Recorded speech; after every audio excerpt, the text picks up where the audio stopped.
So I went into watching game night a little bit like sometimes I go into game night. Like, you imagine you're going to have fun and you're going to have a laugh, but I don't know, sometimes it's fun and sometimes you kind of go, I wish we played different games, or I didn't really understand that game, or I didn't win.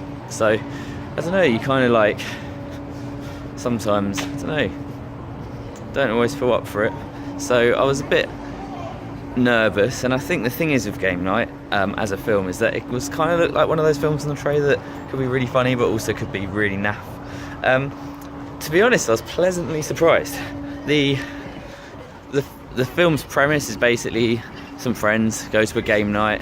The premise is that it's a kidnapping murder mystery, but it's like live action and you can't tell what's real and what's not, and there is a kidnapping which you can't really tell if it's real or if it's not.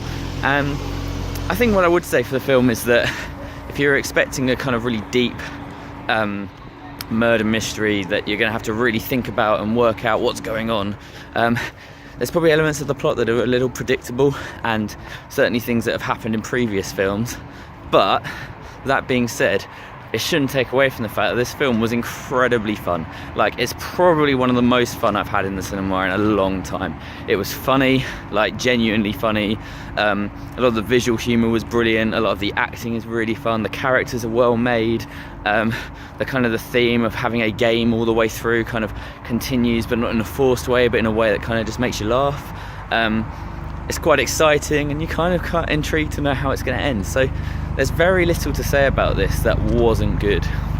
Overall, I guess for quality of the film, like, the most I'd pay is £10. I'd say I'd probably pay £8 for this, but to be really, for absolute fun factor, I'd say I'd be pretty sweet, like pretty happy with £9.50. So I'm going to go with that.